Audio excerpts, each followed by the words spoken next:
All right, what I'm going to show now is the reason you would be debiting inventory or supplies. So this account gets increased or debited when you buy inventory or supplies. Now you may have paid for these, but typically what occurs is that you are purchasing these items on account. So what you get is inventory and supplies, and what you give up is an IOU, and that's what makes accounts payable increase, is when you purchase inventory or supplies on account. Another typical entry is when you have debits to expenses. When do you debit expenses? Well, you debit expense when you get the service or you consume an asset. So let's go through some typical debits to expense.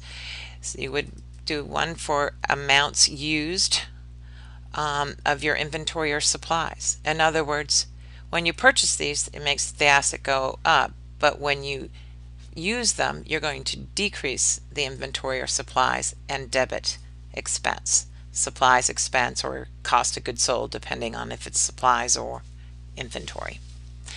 So again, when you sell inventory, it becomes cost of goods sold. You credit inventory and you debit cost of goods sold. Now I've lumped these all together, but the idea is the same.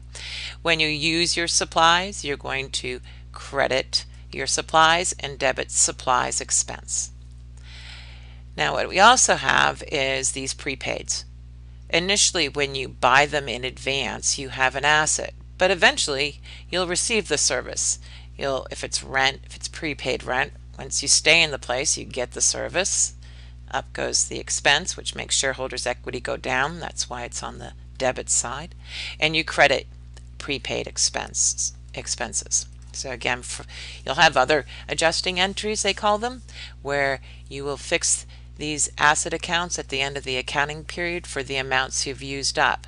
So in addition to supplies being used or these prepaids being used, you also have, remember, depreciation. You'll have long-term assets under here, and when you use those, you will be crediting, and instead of say the equipment account, you'll credit accumulated depreciation and debit depreciation expense. Now I did leave off one other item in the last item, because typically this is what happens at the end of the accounting period, is management looks to see what can they afford to pay in dividends. In other words, here are their earnings. How much of these earnings should they keep?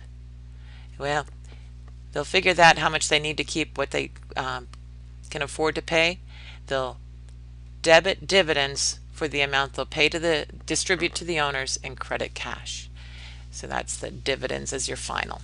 So that is all of it together. I just kind of want to show you that slide in its entirety, walking you piece by piece. I hope that helps. I would spend a lot of time trying to understand what makes each of these accounts, what each of these accounts will be debited for and credited for, and what their normal balances are.